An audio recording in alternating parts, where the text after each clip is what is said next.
You're listening to the Danny Mac Podcast on the Bet Rivers Network. Welcome back to the Danny Mac Podcast. I'm glad you're with me today. Hope you're having a great week. It's been another weird week in Chicago with yet another very sad piece of news with the passing of Rocky Wirtz, the Blackhawks owner, and a lot of the fallout from the unfortunate Kyle Beach incident that has followed in the aftermath of his passing. And it's just, you can't find any peace anywhere. And of course, when there's intra-league play and the White Sox are getting slapped around at home by their North Side rivals, it makes for an interesting week too. And I can't think of a former White Sox player I'd rather talk to today more than this guy. The 1993 American League Cy Young winner, Jack McDowell, is with us on the Bet Rivers podcast to talk about how to fix Michael Kopech. Jack, thanks for the time, man. How you doing today? Yeah, doing all right, man. What do you think of what's gone down for the fireballing Kopech this year? I know you keep at least one eye on the organization out in Charlotte. Big expectations and a big first inning Tuesday night. He strikes out the side against the Cubs, and then he starts serving up batting practice. What's missing with Kopech? Well, it's making adjustments. Pitching is pitching. It's not about overthrowing and let's see how hard we can throw. And that's kind of what they're pushing these days. Oh, velocity, velocity, velocity. No, it doesn't matter. And I've done my McDowell metrics, and guess what?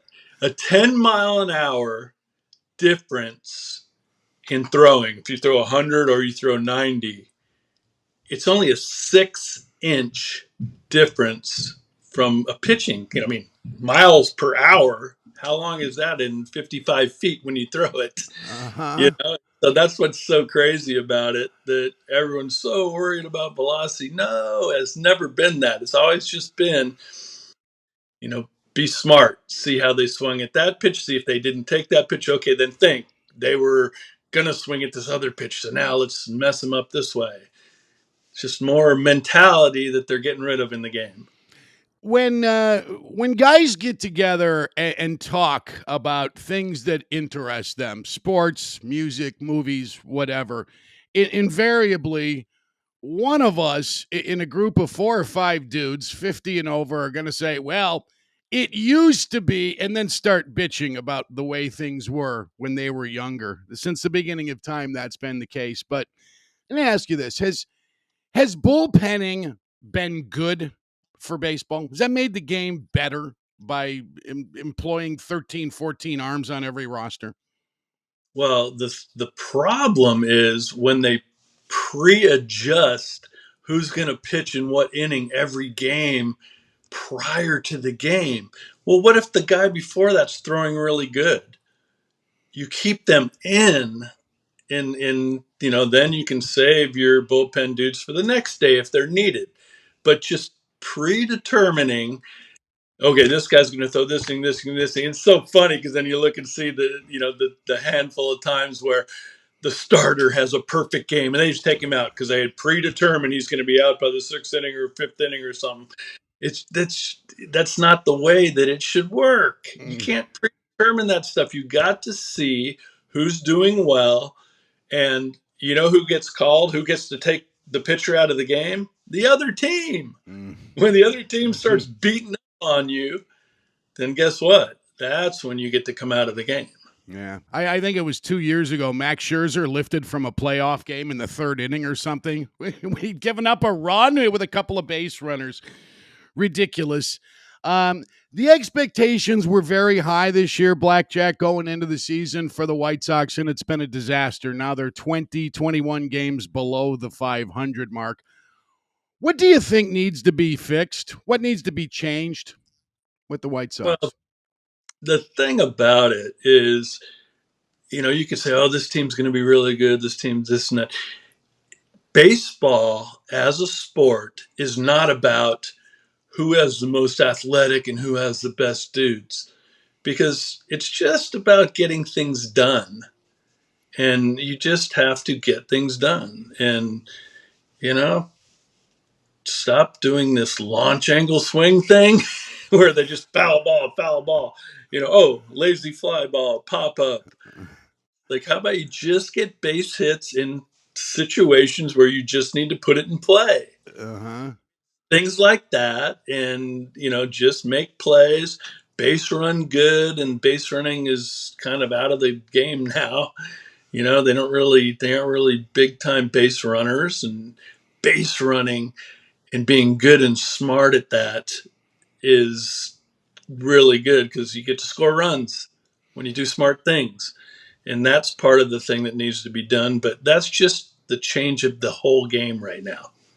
How much baseball do you actually watch? And I know you're busy coaching as well. You're the king of the neighborhood probably at the Little League field. How much time do you actually spend watching big league baseball? Well, a little bit, and then it's like, I'll be with my kids and they get frustrated because I'll tell them, oh, that's not good. That's it. Do this, do this, do that. So they just like to watch it and they don't like to just be taught with it. So I don't watch it so much anymore. Uh-huh. Do they get how good Daddy was once upon a time? Well, they have an idea for it, but the thing is, all the stuff that's being taught now is not the stuff I would like to teach. I like to teach the actual game and how to win. And I still feel that if one of these organizations were to take old school guys, like me, I was trying to hook up with Don Mattingly. If he gets a managerial job again, I would love to be on that coaching staff. If the team, and I've talked to Buck Showalter too, I was like, okay, are they going to let you just be a real baseball coach, or are they going to predetermine everything upstairs and force you to just do it that way? So we've been, talking back and forth on the reality of how to win. And I just wish that some team, some organization would take a bunch of us old guys in there to do what we used to do and be smart with it, and we would just crush people. I'd love to see that, where, let's actually steal bases and force the defense to make them make plays and Or let pitchers go. first and second, no outs. What are you going to do? Yeah, exactly. Would you be, if you did get that opportunity, would you be really tied to an innings count for a season on a pitch? I laugh when I look at the innings pitched in recent years for the league leaders. Almost nobody gets to 200 innings anymore. Yeah, it doesn't make sense to me because their big thing that they said with the pitch counts and the innings is, oh, well, we're going to, stop guys getting hurt. But look at how many guys are getting hurt now compared to our day. Yeah, we had injuries and this and that, but it's just so many more now. So why aren't we metrically looking at that and saying, okay, this is not helping? And the reason for that, being a pitcher from our era, is there are some games where you can throw a complete game, throw, 200 pitches, and the next day wake up and go, wow, I can pitch again today. I feel good because you were in your motion, you were doing good, and this and that. And there's days you're a little bit out of your motion, or the mound's a little messed up, and so you do some hard ones. The next day you wake up and you're like, ooh, I'm stiff and sore today. That is the reality. I've talked to so many old school baseball dudes about that kind of stuff to say, is it just me that thinks that? No, that's the way. And because the guys aren't allowed to pitch that longer game, when you're good and your mechanics are going good and you're throwing well and you're throwing well, that builds up your strength and endurance. And that's what helps you not get injured so much.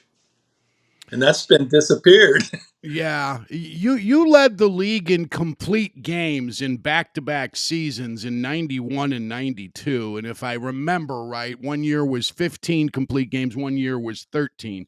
I think there were 22 complete games in all of baseball last year.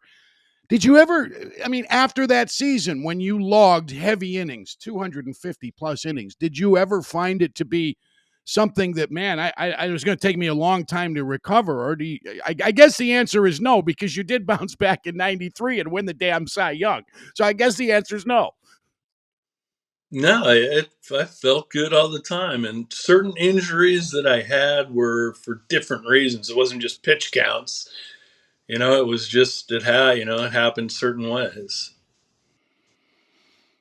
How was the White Sox experience for you overall? How would you assess your time in the organization from the time they picked you number one to the time you left after the '94 season, the disappointing strike shortened '94 season, then you wind up going to the Yankees? How would you assess your time as a White Sox? Oh well, it was very cool, and the cool part about it was we kept getting better every year. We just kept getting better, better, better, better, better, better, and then finally, okay, now we're a playoff team. When we were at that point on the West Coast, we were trying to, the Oakland A's were the team that were beating us, but they were awesome. And then finally, we got to the point we were right with them, and then we got over them and got to the playoffs, and for the first time. And that was the point when I got traded that year when I was going to be a free agent after that. It was frustrating because I wanted to stay there to keep going, to keep going, to keep going. And it was just a weird thing to number two, illegally getting traded. You're not allowed to get traded during that. A work stoppage, yeah. Yeah, and I did, but because it was such a weird thing, the association didn't want to say anything. They said, "Okay, you just got traded. It's okay. We're not going to fight that." Hmm. We White Sox fans are a weird bunch. I am a White Sox fan, but I push back against a lot of some of the typical White Sox fan behaviors, and one of them is booing ex-players when they return and seemingly meaning it. I thought Sox fans, to a large degree, treated you like crap when you came back to Comiskey Park It after actually you was. left. No, they really didn't, boo me when I got back. It wasn't my fault. I didn't just leave. They traded me. Mm-hmm. So it actually wasn't. It wasn't. No, when I get back there to play them, it was fine. It wasn't anything crazy. They weren't, mad that I wasn't on the team anymore. They didn't, or if they were, it wasn't my fault. There seems to be a Sox tradition when some of the biggest names on the roster who are tenured wind up going elsewhere. There often is a fallout afterward. There's wars of words. Guillen and Ordonez, Kenny Williams and Frank Thomas. What do you suspect it is about the Sox as an organization that leads them to so much infighting, so much dysfunction historically? I don't know. Sometimes, just the team together.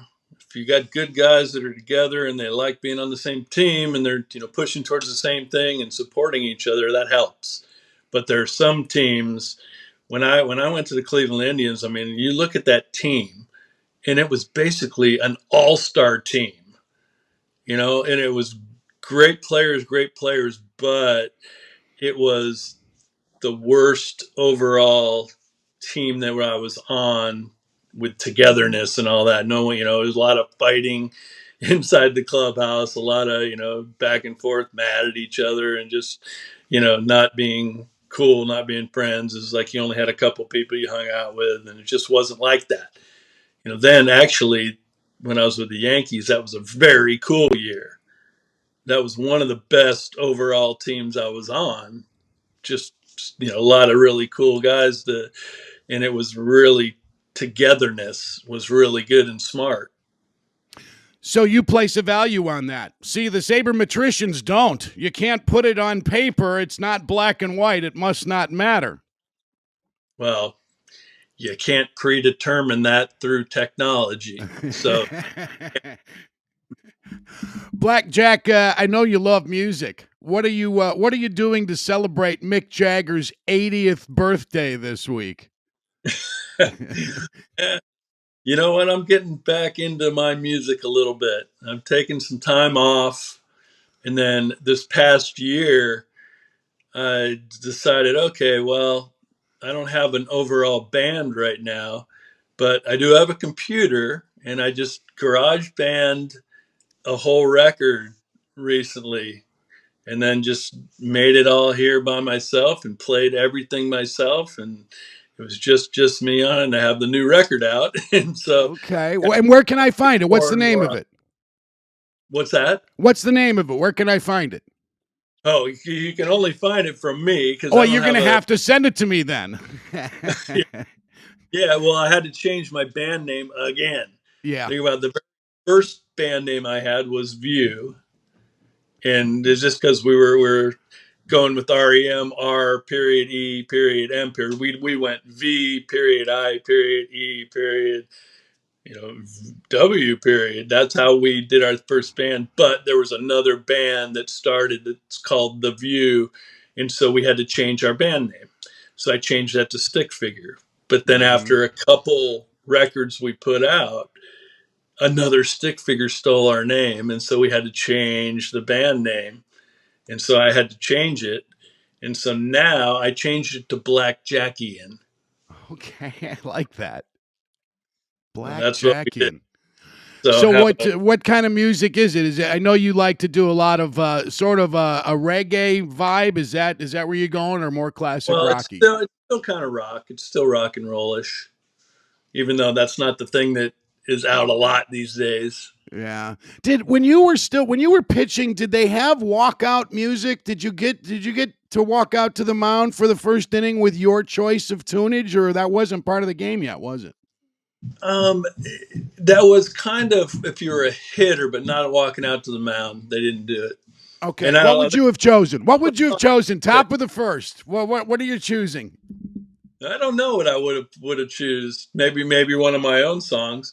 It's funny because on the new record, I have this song that I wrote. I became the first year Appalachian League coach for the Burlington Sock Puppets, the college team, the college summer team. And so I wrote the pregame song called "Sock It to 'Em." Oh, nice. And it's a funny, cool song, but the White Sox could use it as their take the field song too, but they won't, because it's my song and they aren't big. The White Sox overall are not big fans of mine, and so they won't take it. But I'm hoping that, if somebody hears it and goes, "Oh, this is funny, this is cool," the fans can sing the socket to them. It's part of it, and there's certain things that would be really cool as a take the field song for the White Sox. It would be. Why do you say the White Sox are not big fans of yours? Not the fans, it's the Right, the organization. team. Yeah, what in particular? I didn't know there was an issue. Well, they're just they aren't happy that I would call out things that were done that I wasn't a big fan of, and they never gave me a contract. Think about that. They just every year it was just so, okay, we're not going to do this. I'm going to do this. And the frustrating part was I had met with Reinsdorf the year before, or the year right before '94 started. Said, I know that I'm going to be, this is my last year, and are you guys wanting to sign me as a free agent? If you do, let's do it. And if not, just let me go or whatever, but let's do it. And they actually offered me 4 different 4-year deals. And I said, I'm not even going to look at them. Whatever money and that you want to give me for 4 years, just do it. I'm not going to pick one of these. You pick it. I don't care if it's the lowest one or what. I just want to stay. And they didn't do it. Wow. Has that been reported? I don't know if I've heard this story before. I've talked about it a few times, but that's it. And then that was frustrating. Yeah, so I'm getting the vibe that, and I've heard this from some other former Sox players, that while it's frustrating being a White Sox fan, it's also frustrating being a White Sox employee. And many say it comes from Jerry Reinsdorf. He keeps people walking on eggshells. And if you're in Jerry's good graces, you got a job for life. If you're Yeah. not, you got to buy your own ticket That's or another get your thing. ticket. Go ahead. Well, it's another funny thing when I did my finally got to major league, minor league. I had a minor league job with the Dodgers as the head coach for the rookie ball team for 2 years, and that they have the same fields together with the White Sox. And it's funny playing the White Sox teams because they'd come up to me and go, "How are you with the Dodgers? Why are you not with us, the White Sox? We see your pictures up all through the clubhouse and stuff. Why aren't you?" I said, "I would. If they would hire me as a coach, I would, but they won't." Not Jerry's flavor, apparently. Yeah. Yeah. Meanwhile, guys like Kenny, and I like Kenny, but he's been there long enough to, they haven't produced. They've won one playoff game since the World Series. That's not good enough at the big league level. Got to make changes, big ones, I think. Yeah, you just got to figure out what you're going to do and get guys together that are doing the same correct things on the field. Black Jack McDowell, thank you so much for the time today. Really enjoyed catching up. And I look forward to hearing Black Jackian sometime soon. I'll slip it to White Sox marketing. Maybe they can play it during a rain delay or something. Yeah, that's funny. If they play the "Sock It to 'em," man, that's a funny song because it talks about baseball a little bit. That's Jack McDowell, the 1993 American League Cy Young winner. I'm Dan McNeil, and you're listening to the Danny Mac Podcast on the Bet Rivers Podcast Network. Thank you for listening. Please subscribe if you've not done so already. You can do it anywhere you get your podcast, and tell a friend. The Macker isn't done sharing his deep sports thoughts with you. You can find me twice a week. Typically on Monday late mornings we drop, and then again later in the week on Thursday. I'm Dan McNeil, and I am not finished saying things about stuff. I thought a lot about the interview I recorded with Jack McDowell Wednesday throughout the course of the afternoon yesterday, and again a little bit this morning. And it's just, I don't know if that ever had been reported. And I've asked a few people who are veteran baseball scribes and broadcasters in Chicago, and they don't remember it either, but it happened a long time ago. There's plenty of fresh stuff for White Sox fans to be mad about. So let me recap quickly. Game 2 of the series against the Cubs, and it went the Cubs' way with long balls, and it looked like Wrigley Field South last night at the G spot, if you will.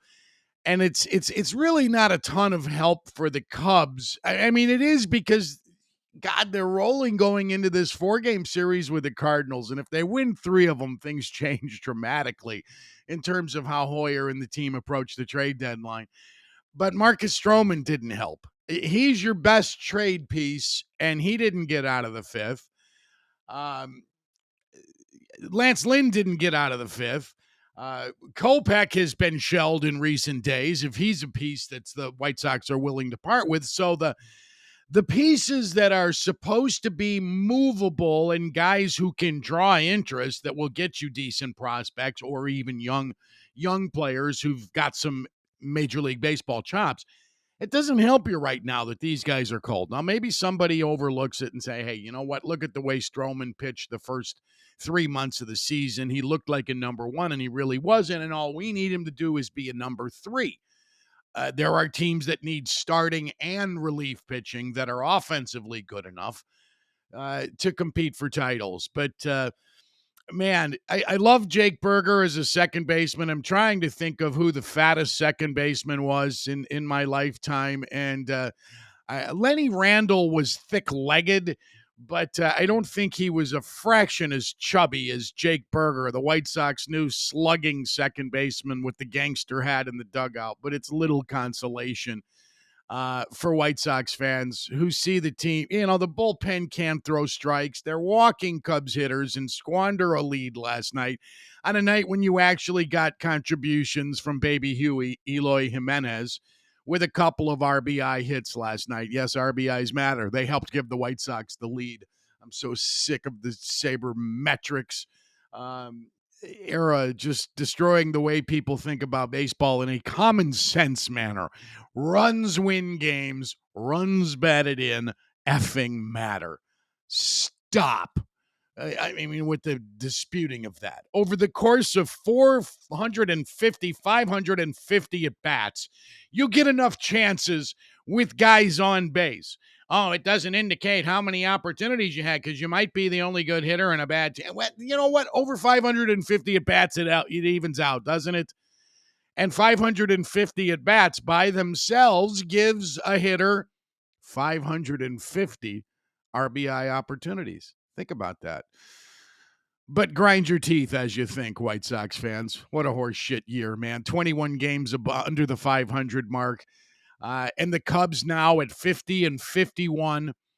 Joe Girardi on Cubs Post last night talked about how he thinks the Cubs, what he would prefer to see them do is if they take 3 or 4 from the Cardinals, he's happy if they then go ahead and go for it and make a run at this thing and not part company with some guys who might be, and Cody Bellinger is a tough call because he's been playing better. He's been hitting lately. He homered last night. It was kind of meaningless, but just a get me over hanging curveball on a 3-1 count that he just leaned back on. Oh man, it was like me on the tee box, pre-hernia era. Just Jim told me it.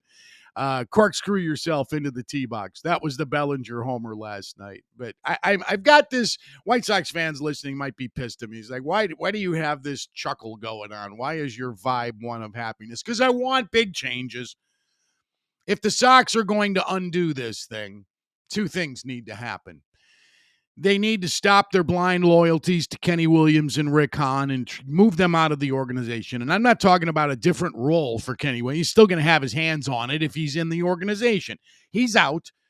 He can become an ambassador if that's what you want. Parade him around the ballpark as the architect of the 0-5 World Series champions. Rick Hahn gone. Gone. Do that. That's number 1. Get rid of those 2.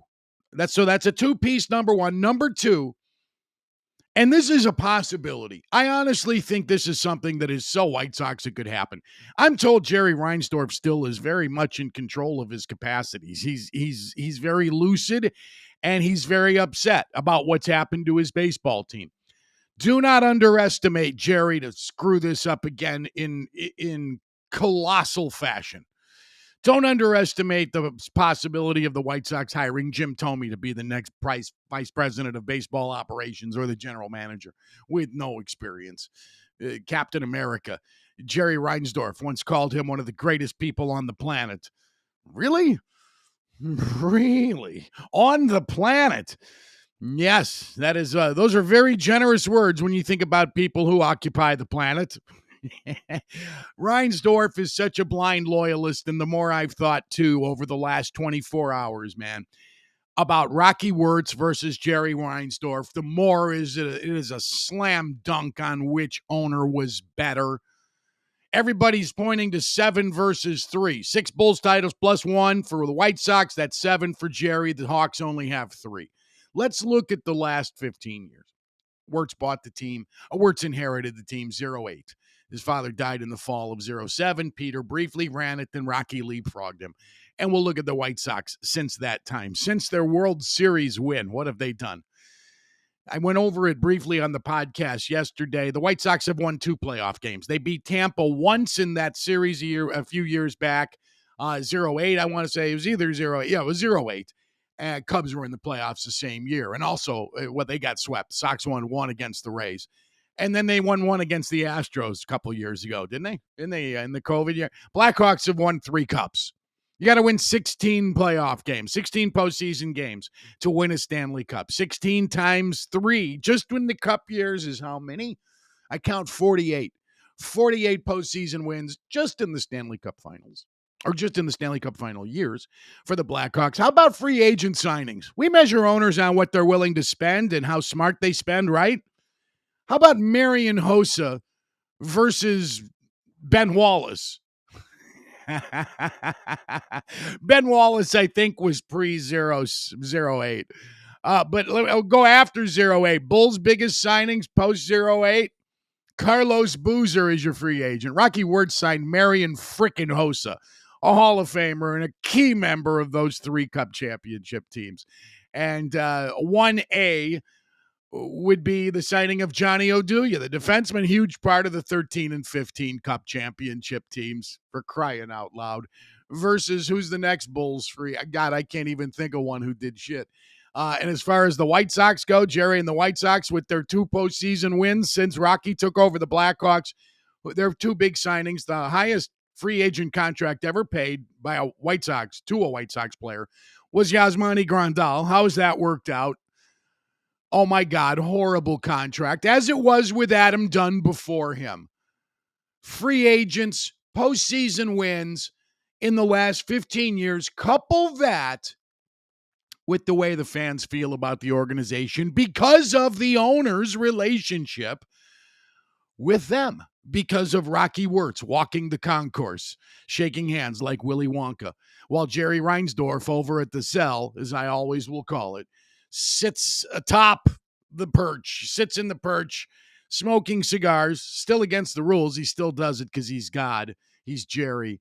No ability to express himself in a warm way whenever he's got a microphone in front of him, which is not for media, it's for fans. You want your fans to perceive you as a surly prick, go for it. He has. He's a terrible PR man. And I'm, Kyle Beach accepted. Yeah, there's that little Kyle Beach thing. Horrible. Indefensible. Not going to defend it. Talking about tenure as an owner, what you want as a fan. Okay, that'll wrap it. Thanks to Black Jack McDowell for giving me 17 spirited minutes today. And Adam Delavitt, great suggestion. Randy Merkin at Bet Rivers Podcast Network, thank you for helping us get Jack McDowell as well. Adam runs this unit, and he runs it very, very well. We are executively produced by the very proud Highland Trojan, Sam Michael. Wishing you a great weekend. Lots of NFL next week, I promise, as Justin Fields enters NFL Network's top 100 players. OMG, did you hear this the other day? The Bears' 29th ranked quarterback last year is listed as number 86 best player in the NFL, according to players and coaches interviewed by NFL Network. I can't wait to watch him en route to the MVP, which I heard suggested might happen on the radio this week. I'm Dan McNeil. Thanks for listening. Have a great weekend. Goodbye. Thanks for listening to the Danny Mac Podcast on the Bet Rivers Network.